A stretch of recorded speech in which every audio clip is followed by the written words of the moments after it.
हरे कृष्णा कृष्ण कृष्ण हरे हरे, हरे राम राम राम हरे हरे। आज एक विशेष तिथि है। श्री चैतन्य महाप्रभु के पार्षद श्रील प्रबोधानंद सरस्वती, आज उनका तिरोभाव दिवस। तुंग विद्या ब्रजे आसीत् सर्वशास्त्र विशारदा, सा प्रबोधानंदयति गौरोद्गान सरस्वती। तुंग विद्या ब्रजे, ब्रज की लीला में जो तुंग विद्या सखी हैं, कृष्ण लीला विलास करने के लिए कृष्ण के बाईं ओर से राधा जी प्रकट होती हैं, दाईं ओर से बलदेव प्रभु प्रकट होते हैं। शांत दास से सख्य और वात्सल्य, इन सब रसों के जो भक्त हैं वो बलदेव प्रभु से प्रकट होते हैं। ब्रज के सभी वन, उपवन, धाम, आसन, छत्र, शैया, चामर, सब कुछ बलदेव प्रभु ही हैं। और बाईं ओर से राधा जी प्रकट होती हैं, जो मधुर रस के परिकर हैं वो राधा जी से प्रकट होते हैं। तो सर्वप्रथम जब राधा जी अपना विस्तार करती हैं तो उनके 8 भाव ही 8 सखियों के रूप में प्रकट होते हैं। राधा जी के अंदर में जो 8 भाव हैं उसी में है ललिता, विशाखा, इंदुलेखा, चंपकलता, तुंग विद्या, रंग देवी, सुदेवी। ये सब जो सखियां हैं ये सब राधा जी से ही प्रकाशित होती हैं। चित्रा साथ ही ना एक चित्रा, तो उसमें से जो तुंग विद्या सखी हैं राधा जी की ही प्रकाश हैं वो, और यही प्रबोधानंद सरस्वती हैं। सर्वशास्त्र विशारदा, समस्त शास्त्रों में पारंगत। चैतन्य चरितामृत के मध्य खंड में लिखा हुआ है, श्री वैष्णव एक वेंकट भट्ट नाम, प्रभु रे निमंत्रण केल करिया सम्मान। इसमें बताया ठाकुर भक्ति विनोद ने वेंकट भट्ट, इनके भाई त्रिमल्ल भट्ट और प्रबोधानंद सरस्वती, ये श्री संप्रदाय में थे तीनों। वेंकट भट्ट दक्षिण भारत के रहने वाले विशिष्ट शास्त्रज्ञ ब्राह्मण थे। भक्ति रत्नाकर में लिखा हुआ है, वेंकट भट्टेर निवास दक्षिणे थे, विशिष्ट ब्राह्मण विज्ञ सकल शास्त्रे थे।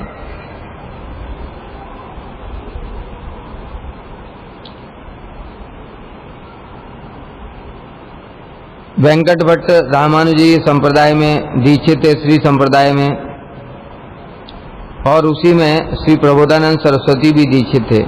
गोपाल भट्ट गोस्वामी जो 6 गोस्वामियों में से एक हैं, वो इन्हीं वेंकट भट्ट के पुत्र थे।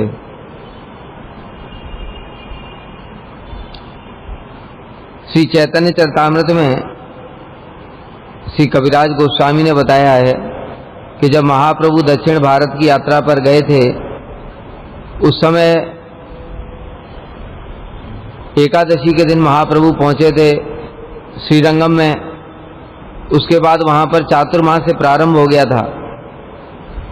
तो महाप्रभु ने सोचा अभी यात्रा करना ठीक नहीं है, यहीं पर मैं रुक करके चातुर्मास व्रत का पालन करूंगा, विशेष रूप से वेंकट भट्ट पर कृपा करने के लिए, क्योंकि ये सब महाप्रभु के अपने ही निज जन हैं।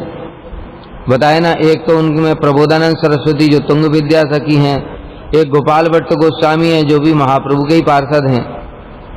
इसलिए उनको कृपा करने के लिए ही महाप्रभु ने वहां पर वास किया था, उनके घर में ही वास किया चतुर्मास।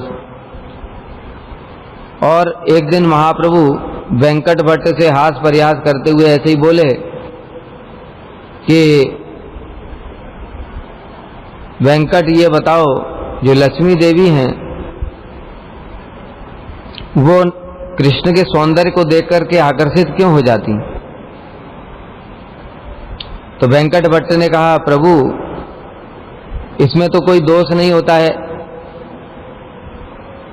क्योंकि जो नारायण है वही कृष्ण है, कृष्ण और नारायण में कोई भेद ही नहीं है। सिद्धांत तत्ववेदेपि श्री से कृष्ण स्वरूप है।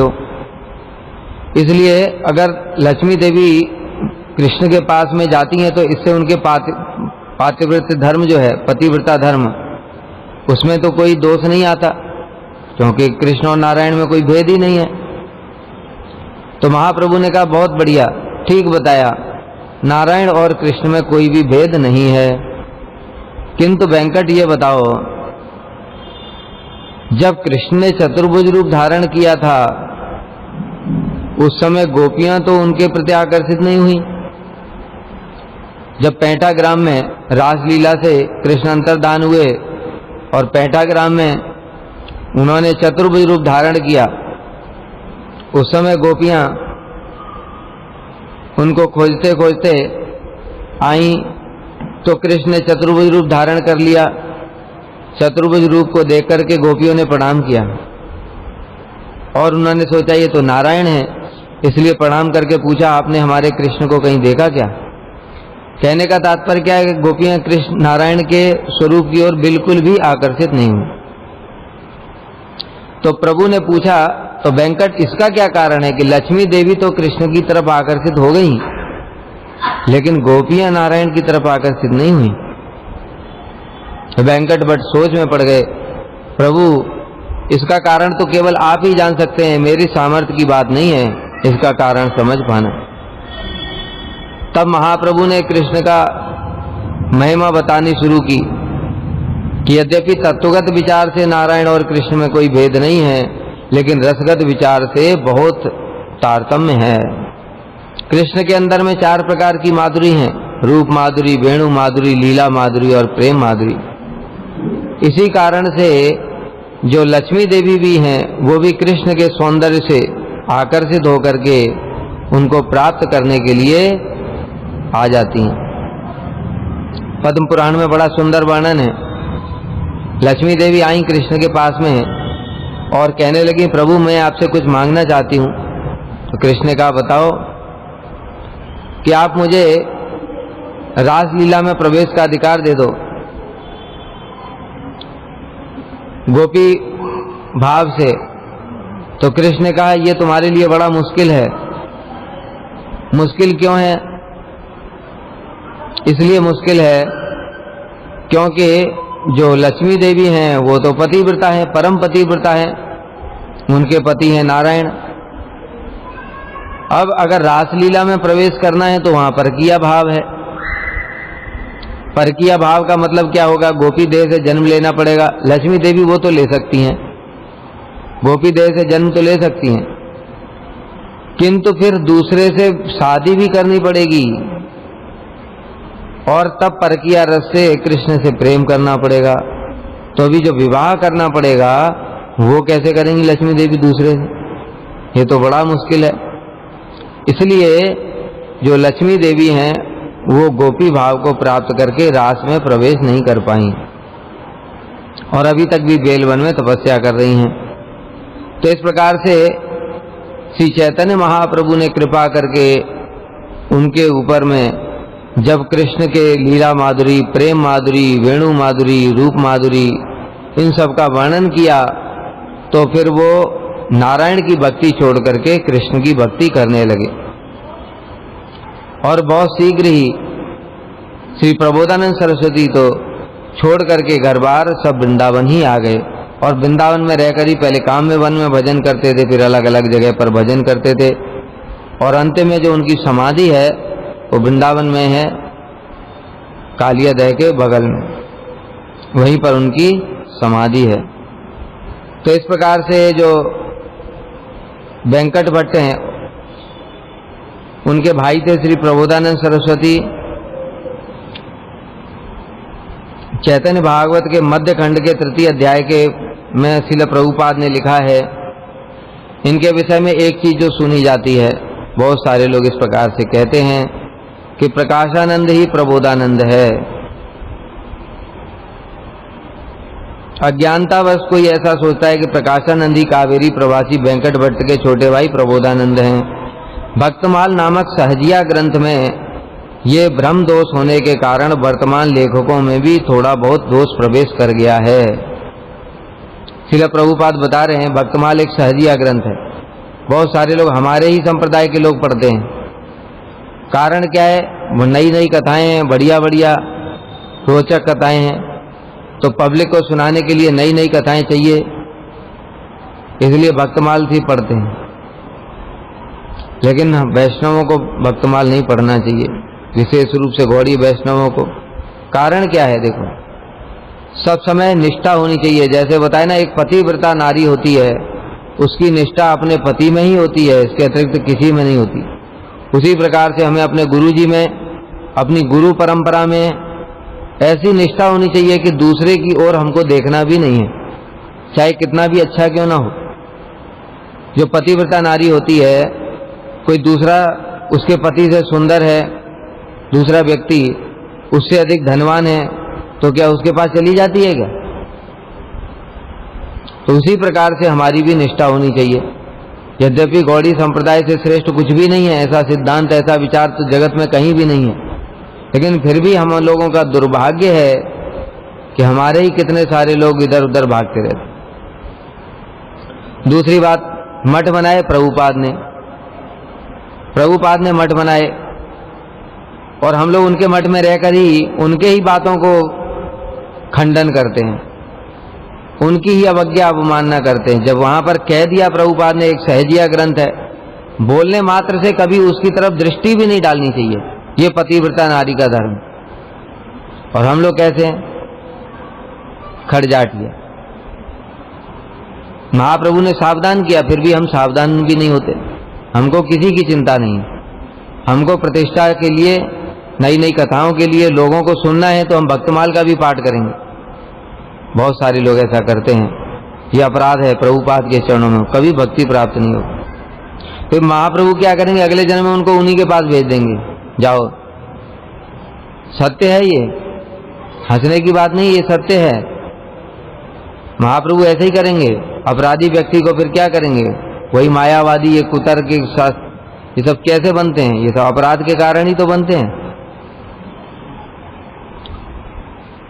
श्रील प्रभुपाद ने इस विषय में बताया है प्रमाण दे करके। कई सारे लोगों का नाम लिया श्रील प्रभुपाद ने।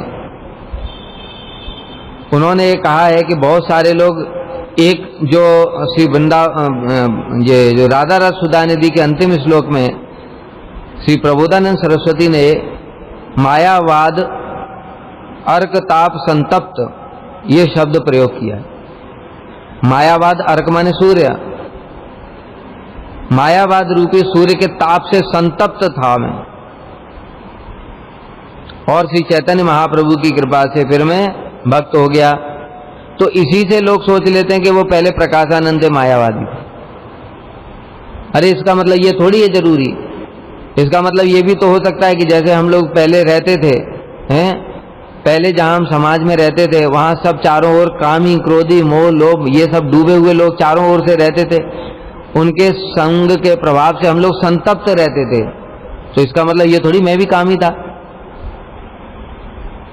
बताओ, जिस समाज में हम रहते थे उसमें सब ऐसे ही लोग, सब समय वही सब बातें करते, विषय की, भोग की।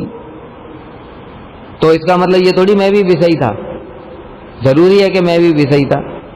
तो इसलिए विषय से संतप्त था ऐसा मैं बोलता हूं, तो इसका मतलब ये नहीं है कि मैं भी विषयी था। उसी प्रकार से उस समय मायावादी तो चारों ओर फैला हुआ था, इसलिए उन्होंने इस प्रकार से लिखा है, मायावाद अर्क ताप संतप्त।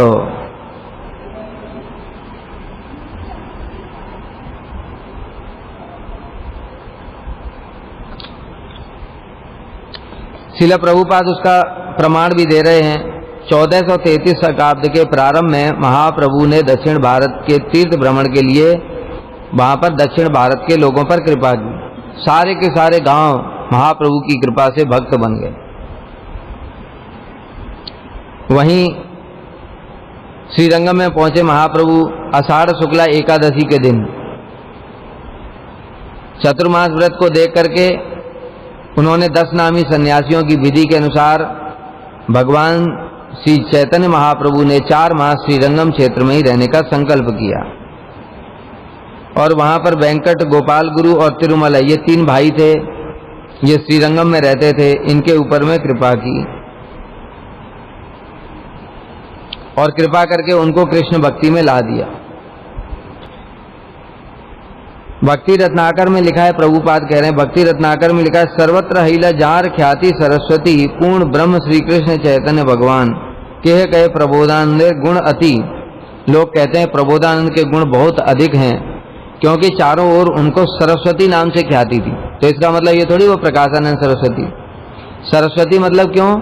क्योंकि उनको समस्त विद्याओं का ज्ञान था, अत्यंत पारंगत थे, इसलिए सरस्वती। पूर्ण ब्रह्म श्री कृष्ण चैतन्य भगवान तार प्रिय तहां बिना स्वप्ने नाही आन। महाप्रभु स्वयं भगवान है और प्रबोधानंद सरस्वती इनके अतिरिक्त और किसी को स्वप्न में भी दर्शन नहीं करते थे। परम वैराग्य स्नेह मूर्ति मनोरम महाकवि गीत बाद नित्य अनुपम। संसार से परम विरक्त थे, महाकवि थे। इनकी कवि हम लोग अभी पढ़ेंगे, कैसे कैसे सुंदर उन्होंने ग्रंथों की रचना की, अद्भुत। राधा रस सुधा निधि, क्या राधा जी की अद्भुत महिमा वर्णन किया है। वृंदावन महिमामृत, नवदीप शतकम, चैतन्य चंद्रामृत, इतने सुंदर सुंदर ग्रंथ उन्होंने लिखे हैं। एक एक रचना उनकी अद्भुत है, चमत्कार। जहार वाक्य सुनी सुख बाड़े सबार प्रभुवनानंदेर महिमा महामहिमा अपार। जिनका वाक्य सुनकर के सबकी महिमा अत्यंत सुख बढ़ जाता है, ऐसे प्रबोधानंद जी की महिमा अत्यंत अपार है।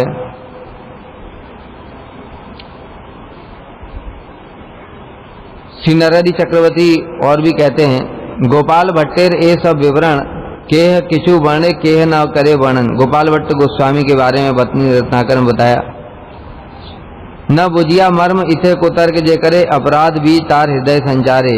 परम रसिक पूर्व पूर्व कविगण वर्णते समर्थ हैया न करे वर्णन। कह रहे चैतन्य चरितामृत में कविराज गोस्वामी ने और चैतन्य भागवत में श्री वृंदावन दास ठाकुर जी ने क्यों वर्णन नहीं किया? क्योंकि उन लोगों ने इस प्रकार से आदेश दिया था कि मेरे विषय में वर्णन नहीं करना। गोपाल भट्ट रिष्ट हैया आज्ञा दिला ग्रंथे निज प्रसंग वर्णिते निषेधिला। गोपाल भट्ट गोस्वामी ने मना किया, मेरे बारे में वर्णन नहीं करना। केने निषेधिला, इहा के बुझते बारे, क्यों उन्होंने मना किया ये तो वही जानते हैं। निरंतर अति दीन मानेन आपनारे कविराज तार आज्ञा नारी लांगी वारे। क्योंकि गोपाल भट्ट गोस्वामी अपने आप को दीनहीन मानते हैं और दीनता पूर्वक उन्होंने कहा कि मेरे विषय में वर्णन नहीं करना, तो कविराज गोस्वामी उनका उल्लंघन कैसे कर देते, इसलिए उन्होंने उसको वर्णन नहीं किया अधिक।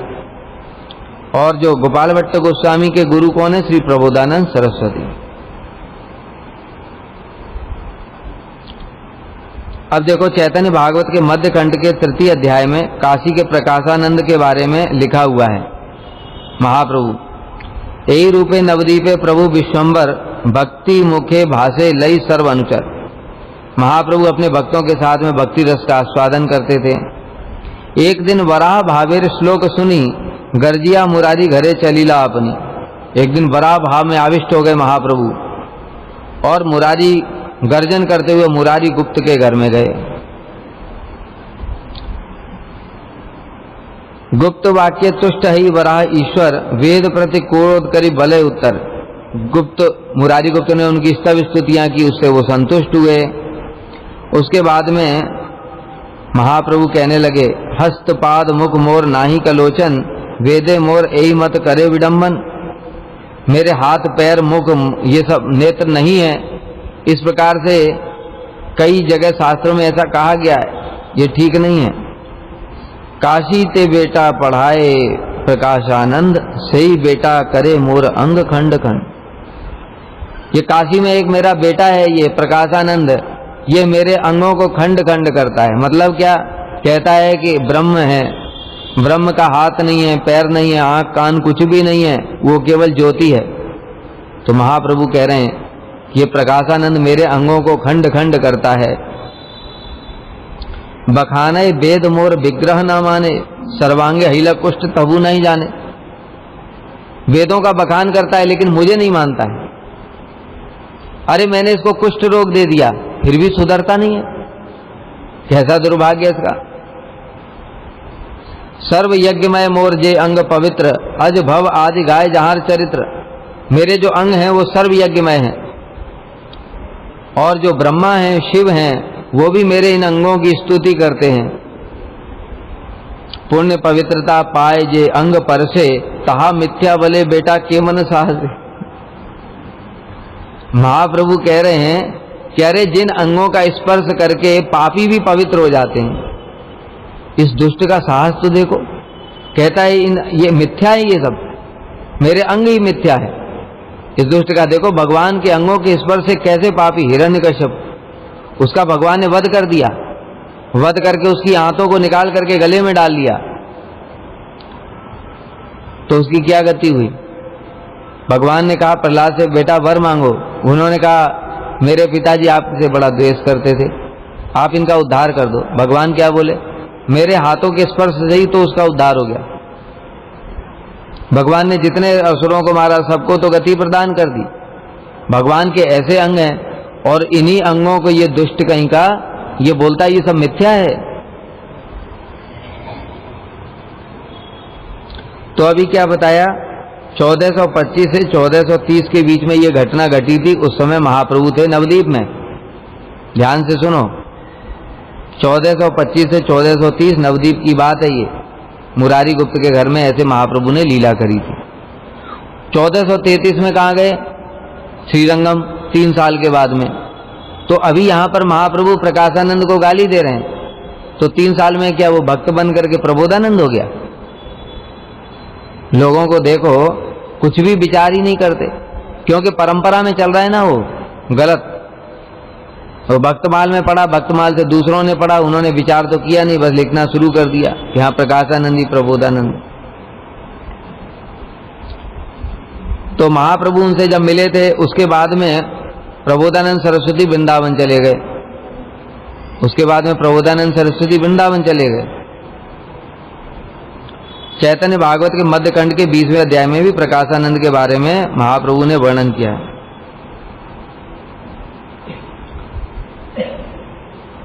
बलिते प्रभु रहिला ईश्वर आवेश, दंत कर्मणि करे बले विशेष। सन्यासी प्रकाशानंद बसई काशी थे, मोरे खंड खंड बेटा करे भालमते। सन्यासी रहता है प्रकाशानंद काशी में, मेरे अंगों को खंड खंड करता है।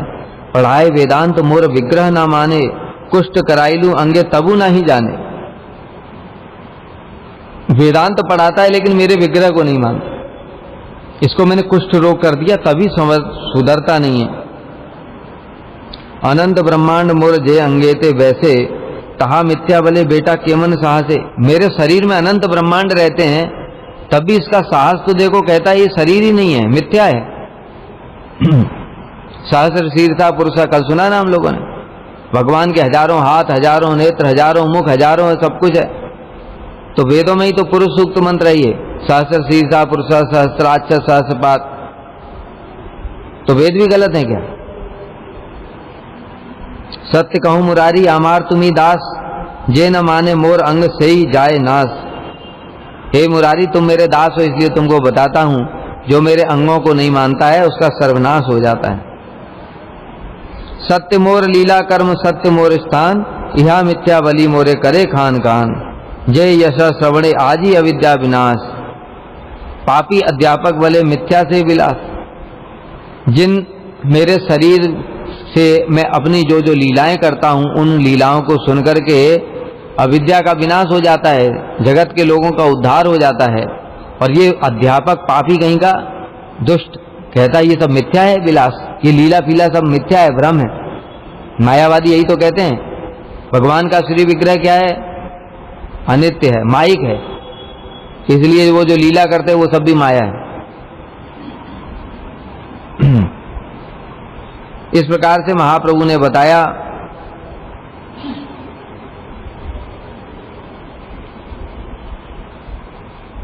तो यहां पर अब प्रभुपाद कंक्लूजन देते हैं 1425 से 1430 के बीच में जो व्यक्ति प्रकाशानंद था काशी में, वो 3 साल के अंदर फिर रामानुज संप्रदाय में वैष्णव कैसे बन गया जाकर के? बताओ, 1433 में महाप्रभु गए थे। इसलिए प्रकाशानंद और प्रबोधानंद को एक ही सिद्ध करने वाला प्रयास नितांत अज्ञता का परिचायक है। और भी जो जानना चाहता है वो हमारे गुरु जी का ग्रंथ पढ़ सकता है, प्रबंध पंचकम। उसमें उन्होंने फिर से बहुत सारे प्रमाण दिए हैं।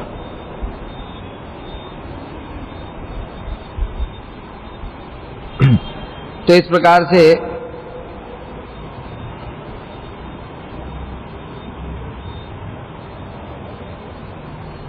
महाप्रभु और प्रबोधानंद सरस्वती का मिलन हुआ।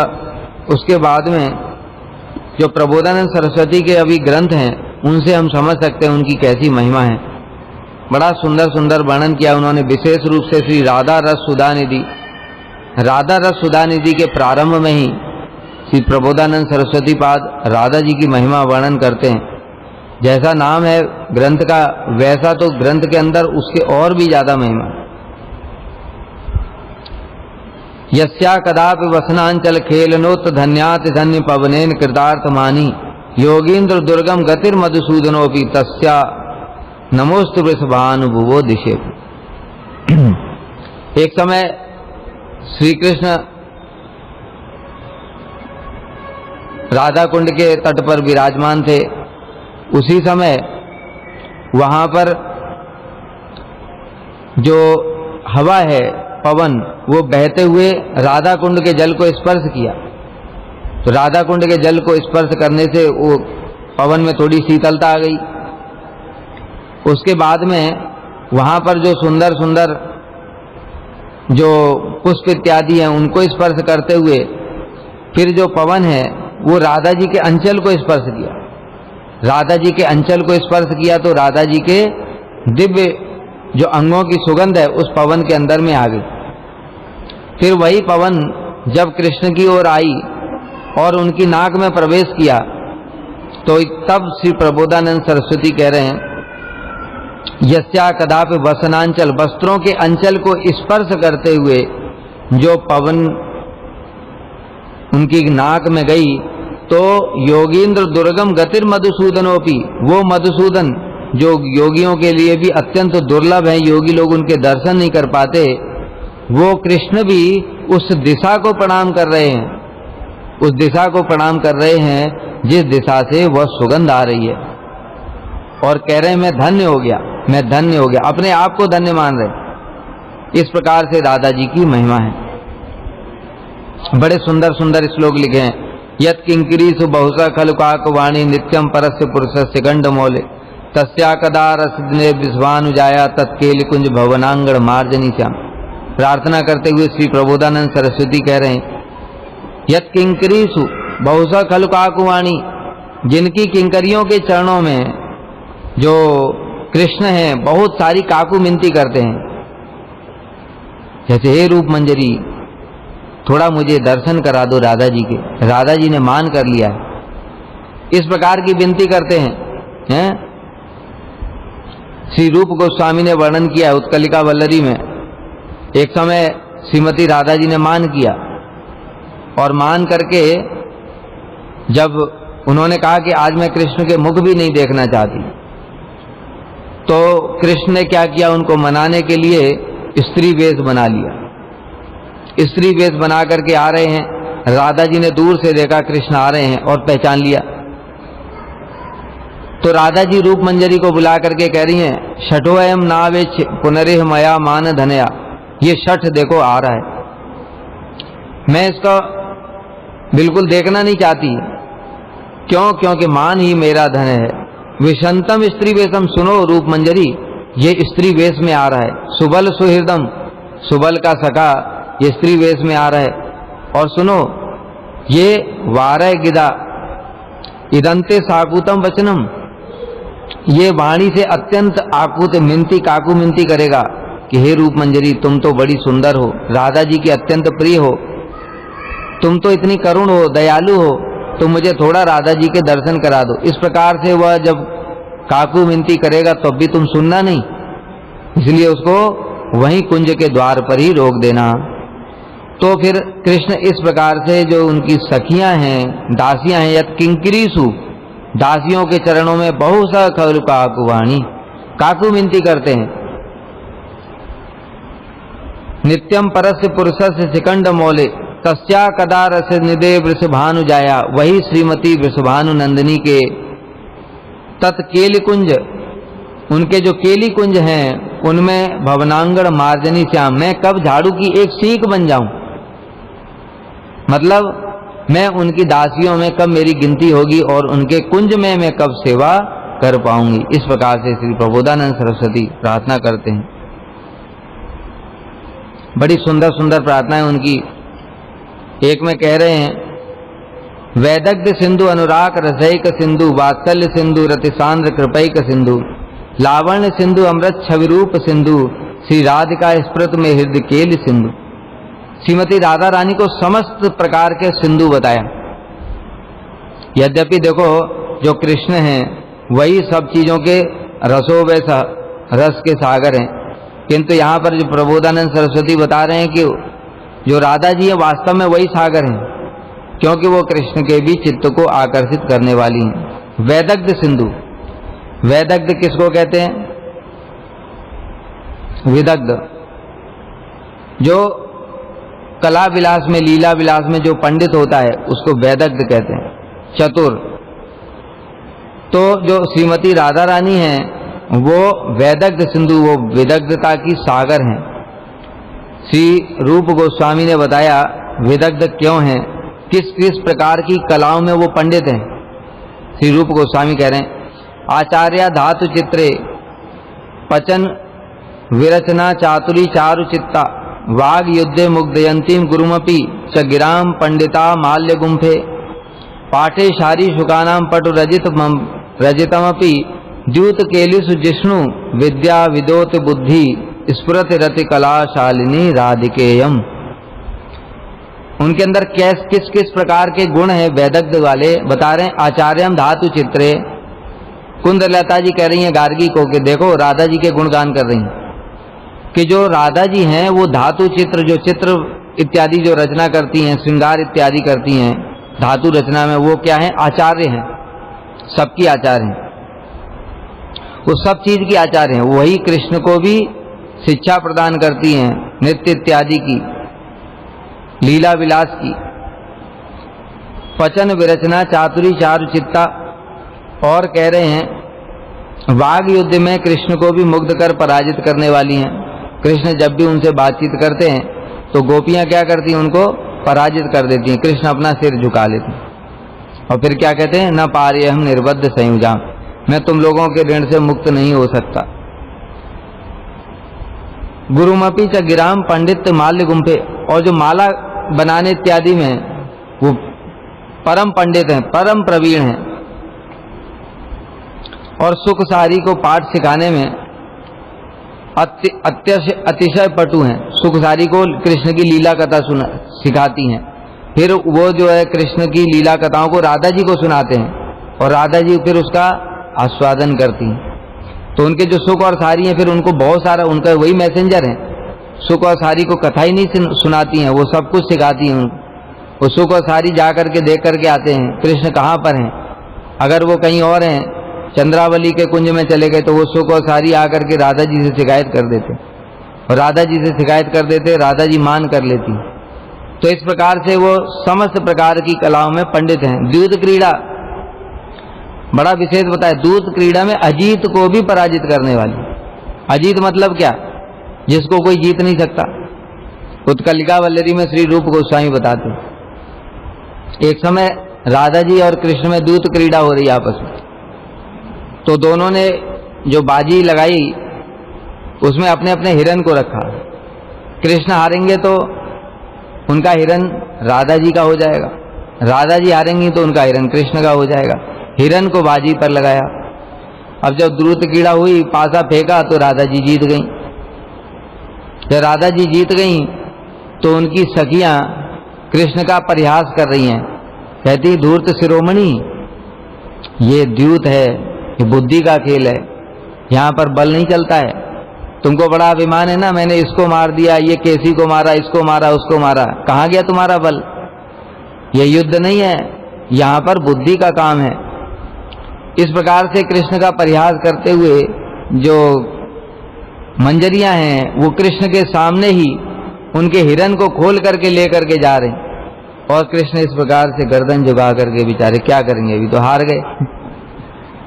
तो इस प्रकार से जो दूत क्रीड़ा में पंडित हैं, अजीत को भी पराजित करने वाली, जो भगवान कभी पराजित नहीं होते किसी से, उनको भी पराजित करने वाली। गान आदि विद्या में अतिशय प्रखर बुद्धि। उनका गान क्या, कभी कभी कृष्ण पंचम राग में गान करते हैं तो राधा जी सप्तम राग में गान करते, सप्तम स्वर में। कृष्ण तो वहां तक पहुंच ही नहीं सकते। एक बार राधा जी ने पंचम स्वर में गान करना प्रारंभ किया तो कृष्ण तो उनका पंचम स्वर का जब गान सुन लेते हैं तो फिर अपने को धैर्य धारण ही नहीं कर पाते और वो खींचे चले आते हैं। जैसे कृष्ण की बंसी है ना, सर्व आकर्षक। कृष्ण जब बजाते हैं बंसी, बंसी बट पर तो सारी गोपियां खींची हुई चली आती। उसी प्रकार से जब राधा जी ने जब गान किया पंचम स्वर में तो कृष्ण खींचे हुए आ गए। ललिता सखी उन्हें रोक रही है, कृष्ण राधे बंद करो अपना गान। तो राधा जी कह रही क्यों? तो ललिता जी कहती हैं देखो कृष्ण तुम्हारे पंचम स्वर के गान को सहन नहीं कर सकते और वो खींचे हुए चले आएंगे। और अभी घर में अभिमन्यु है, पति अभिमन्यु है, तो फिर कृष्ण उसके सामने ही जब यहाँ पर आ जाएंगे तो फिर बड़ा अपमान होगा, इसलिए तुम अपने पंचम गान को बंद कर दो। तो इस प्रकार से गान विद्या में पारंगत कृष्ण उनके गान को सुनकर ही खींचे हुए चले आते हैं। इसको कहते हैं विदग्ध। और रति कला में कुशलनी श्री राधा परम पंडिता। किस प्रकार से लीला करती हैं कि जल क्रीड़ा हो रही है, जल क्रीड़ा में कृष्ण के मुख के ऊपर इतना पानी डाल दिया तो कृष्ण हाथ जोड़ करके कह रहे बस करो और नहीं। तो राधा जी हंसते हुए फिर उनके ऊपर जल डालना बंद कर देती। तो इस प्रकार से समस्त कलाओं में जो प्रवीण है इसको कहते हैं विदग्ध। इसलिए कह रहे हैं वैदग्ध सिंधु अनुराग रसैक सिंधु। वो अनुराग और रस की सिंधु है, अनुराग रस। ये अनुराग क्या होता है? अनुराग किसको कहते हैं? जब ये प्रेम है, प्रेम ही प्रगाढ़ होते होते, सांद्र होते होते, प्रेम स्नेह मान प्रणय राग अनुराग, अनुराग की अवस्था में जो राधा जी हैं उनको नित्य नवीन प्रेम की अनुभूति होती है। मतलब कृष्ण के तो रोज दर्शन करती हैं, सब समय ही दर्शन करती हैं, किंतु जब कृष्ण उनके सामने आते हैं तो पूछने लगती कि ये कौन है। गोवर्धन में एक बार वृंदा देवी से पूछ रही हैं, कृष्ण को दूर से देखा तो कह रही हैं राधा जी कि ये कृष्ण को तो मैंने लगता है पहली बार देखा है। तो वृंदा देवी कह रही हैं अरे राधे तुम तो रोज ही मिलती हो। तो कहती सच कह रही हो तुम, मुझे तो विश्वास नहीं होता, क्योंकि इनके तो इतना सौंदर्य है कि इनके तो एक अंग प्रत्यंग को भी मैं दर्शन करने में समर्थ नहीं हो पा रही हूं, पूर्ण दर्शन कैसे कर पाऊंगी। तो इस प्रकार से नव नवायमान अनुराग की अवस्था जब आती है तो जो आस्वादन है वो नव नवायमान होता है। इसी प्रकार से एक बार ललिता सखी से राधा जी कह रही कृष्ण से मिलकर ही आ रही हैं और फिर ललिता सखी ने पूछा कि कहाँ से आ रही हो, तो कह रही कि पता नहीं। तो उन्होंने कहा श्री कृष्ण से मिलकर के आ रही हो? कहती ये तो मैंने कभी मिलन नहीं हुआ इनके साथ में। तो फिर उन्होंने याद दिलाया तो फिर कहा कि अच्छा हाँ उनसे मिलकर ही आ रही हूं, लेकिन वो तो एक क्षण के लिए ही था। इस प्रकार से जो अनुराग की अवस्था आती है उसमें नित्य नवीन आनंद की प्राप्ति होती है, ये अनुराग। तो ये अनुराग रसैक सिंधु जो राधा जी हैं वो अनुराग की सिंधु, मतलब कृष्ण से मिलने पर भी उनको ऐसा प्रतीत होता है कि कभी मिलन ही नहीं हुआ। वेणु गीत में बड़ा सुंदर वर्णन, उसमें क्या है, हिरनियों की महिमा गा रही हैं और अपने आप को धिक्कार कर रही हैं कि हमारा तो दुर्भाग्य है कि हम कृष्ण से कभी मिल ही नहीं पाती हैं। धन्या इसमें मूढ़ मतयोप्य हरण्येताया आनंद नंदन पात विचित्र वेशम आकर्ण वेणु रडितम कृष्ण सारा सह कृष्ण सारा पूजार दरिद्रताम प्रणयावलोकई। ये हिरनिया धन्य हैं क्योंकि ये अपने कृष्ण सार मृगों के साथ में जाकर के कृष्ण के दर्शन करती हैं और उनका ऊपर से नीचे तक अवलोकन करती हैं। मान लो उनकी आरती उतारी, आंखों के द्वारा अर्चन, ऐसे करते ना, अर्चन करते जब ठाकुर जी का, तो नेत्रों के द्वारा हिरनियां अर्चन कर रही हैं, किंतु हमारा कैसा दुर्भाग्य है, कृष्ण वन को चले जाते हैं तो हमको दर्शन नहीं होता है। जब कृष्ण वन से लौट करके आते हैं तो माता पिता इत्यादि का वो जो बाधा रहती है, गुरुजन, निजजन, स्वजन, जो बंधु बांधव है वो रहते हैं, तब भी दर्शन नहीं होता। इस प्रकार से हम कभी भी कृष्ण के दर्शन ही नहीं कर पाते। ये अनुराग। वात्सल्य सिंधु, राधा जी वात्सल्य की सिंधु है। कैसे? उनकी जो मंजरियां हैं उनके प्रति राधा जी का बड़ा ही वात्सल्य भाव है।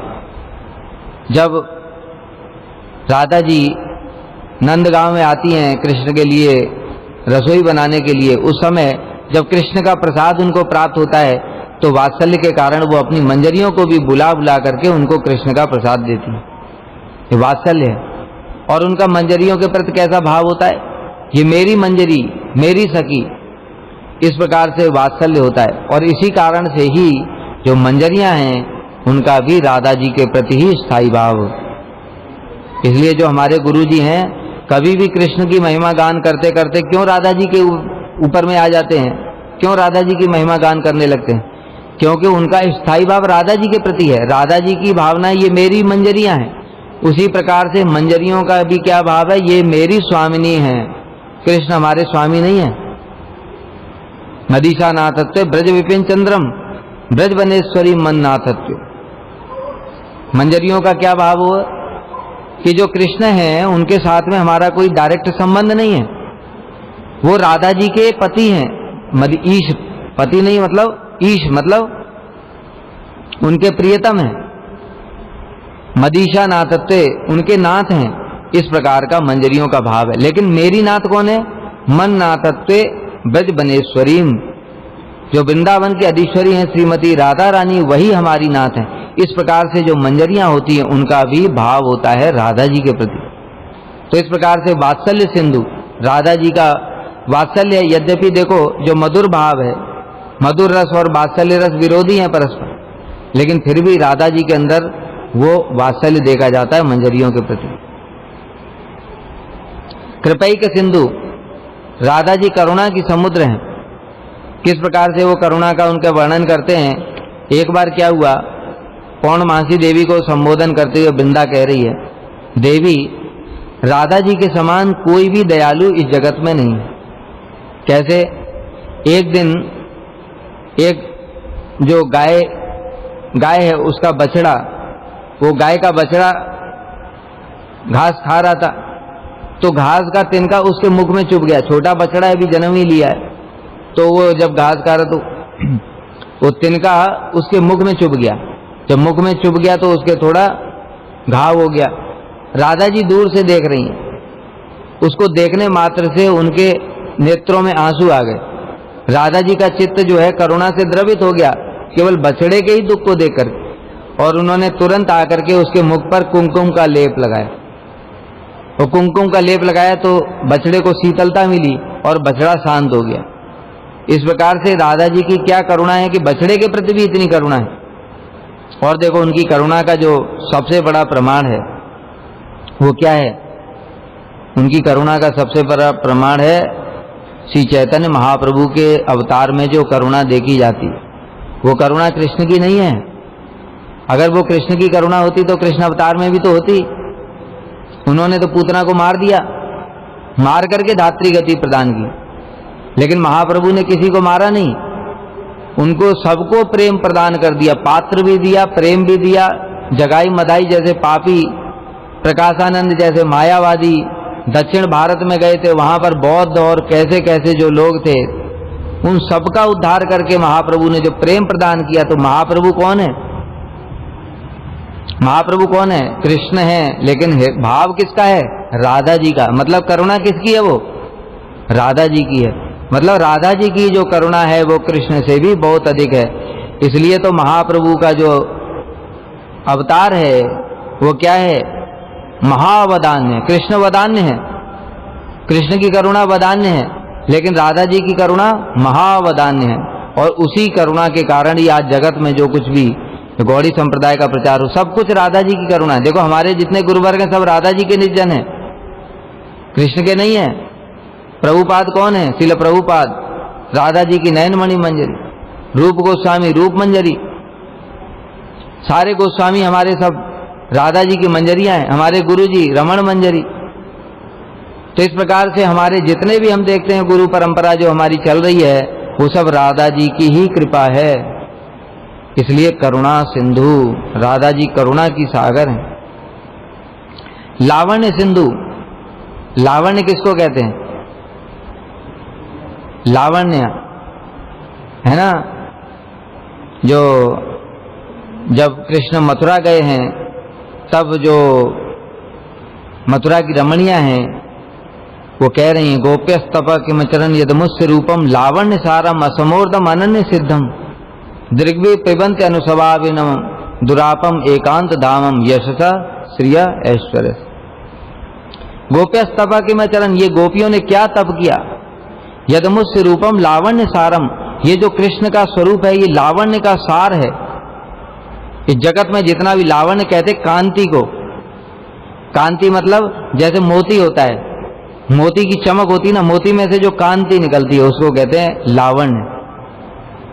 तो इस जगत में जितनी भी जैसे हीरा है, मोती है और जितनी जितनी चमकने वाली जो चीजें हैं जिनसे कांति निकलती है, उन सबका सार है कृष्ण का स्वरूप। लावण्य सारम असमोर्दम अनन्य सिद्धम, इसके समान दूसरा कुछ भी नहीं है। ये गोपियों ने क्या तप किया जो ये सब इसका आस्वादन पान करती रहती। ये तो कृष्ण का लावण्य सार है। अब राधा जी का लावण्य सार सुनो। एक बार कृष्ण बैठे हुए राधा कुंड में, और राधा कुंड में बैठ करके राधा जी का इंतजार कर रहे हैं, राधा जी कब आएंगी कब आएंगी। उतनी देर में उन्होंने देखा कि सामने से एक मानो सूर्य प्रकाशित हो गया, और वो सूर्य का जो किरण निकल रही है वो कैसी हैं? स्वर्ण कांति वाली। सूर्य में से जैसे ये किरणें निकलती है सफेद हमको जो दिखाई देता है सूर्य, लेकिन ये सूर्य कैसा? स्वर्ण कांति वाली। तो कृष्ण कहने लगे अचानक, अरे ये सूर्य कहां से उदित हो गया, वो भी स्वर्ण कांति युक्त सूर्य, ये तो पहली बार देखा। थोड़ा जाकर के पास में देखता हूं ये क्या है। और जब पास में गए तो देखा वो राधा जी। मतलब राधा जी के अंगों की कांति कैसी है? जैसे सूर्य साक्षात, ऐसा उनका लावण्य है।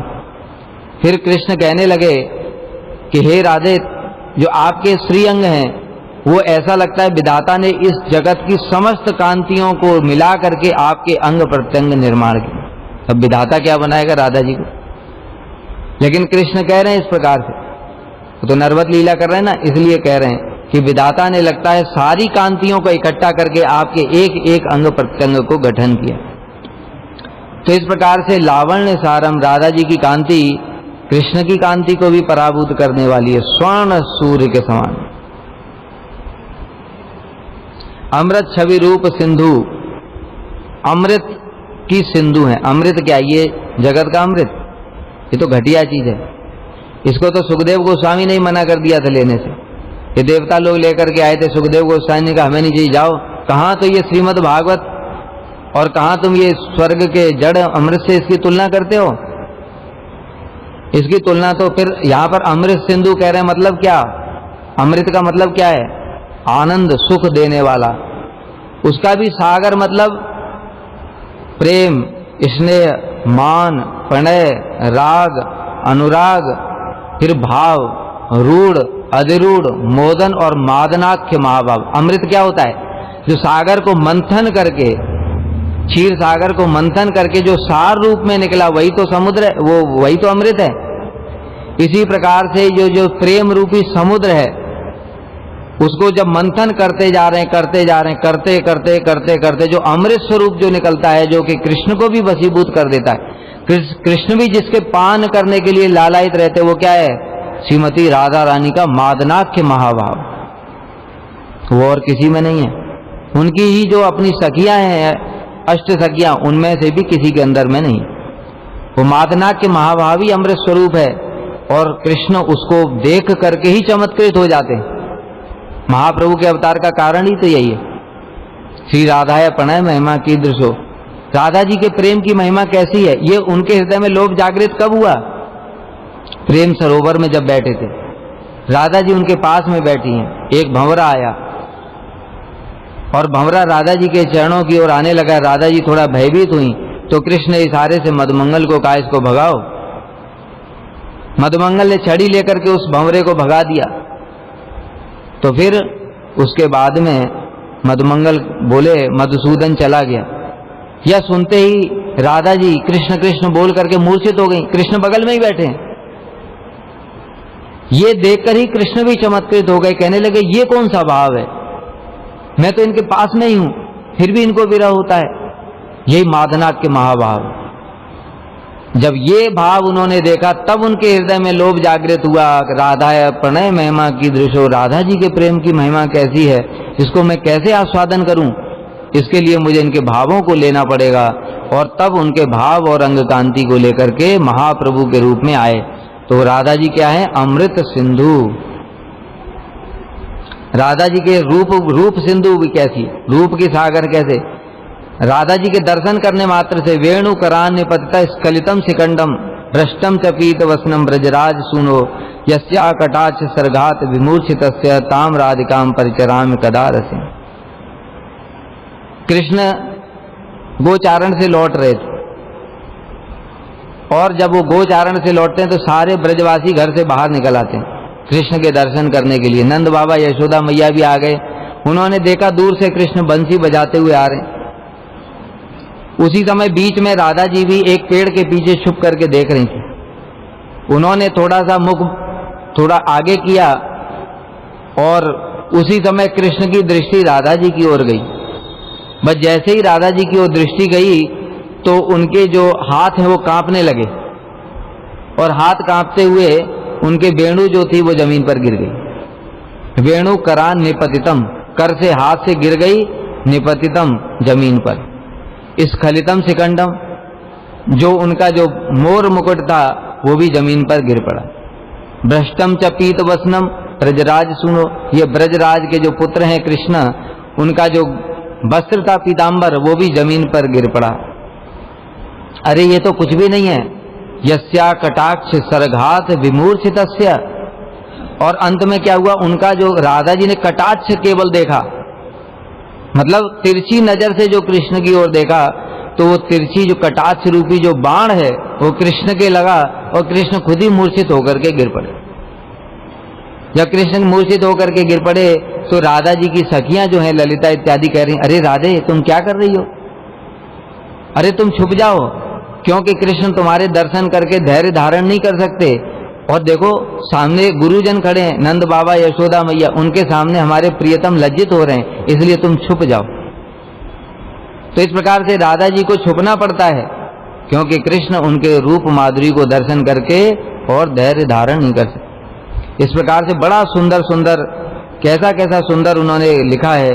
सदा गायम गायम मधुर तर राधा प्रिय यश, हे वाणी सदैव राधा जी के प्रिय यश को गान करो। सदा सांद्रा नंदा नवरसद राधा रति कथा, सदैव जो राधा जी हैं जो अमृत सांद्र, अमृत जो बताए महाभाव स्वरूपा हैं, उनकी रति कथा को ही गान करो। सदा स्थायम स्थायम नव निवृत राधा रति वने, और सब समय जो राधा जी जब निवृत्त निकुंज में वास करती उस समय सब समय उनकी सेवा करो। सदा ध्यायम ध्यायम विवश हृदि राधा पद सुधा, और हे मन तुम सब समय जो राधा जी के जो रस सुधा है, उसी राधा जी के चरण कमलों की जो सुधा है उसी का ध्यान करो। इस प्रकार से श्री प्रबोधानंद सरस्वती पाद ने बड़ा सुंदर लिखा है। फिर वृंदावन महिमामृत लिखा है। वृंदावन की महिमा गाई है कि जो वृंदावन है उसमें मतलब ऐसी ऐसी भावना लिखी कि मैं अपना पुत्री को बेच कर भी अगर मुझे वृंदावन वास करना पड़े तो मैं करूँगा। नवदीप शतकम लिखा है उन्होंने, कैसा कैसा सुंदर सुंदर उसमें वृंदावन जो महिमामृत है और नवदीप शतकम, बहुत सुंदर सुंदर उन्होंने बातें लिखी। अभी तो समय हो गया, फिर हम लोग फिर कभी श्रवण करेंगे। बोलो श्री प्रबोधानंद सरस्वती पाद की जय। सपार्षद सचिनंदन गौर हरि की जय। गौर प्रेमानंदे हरि हरि।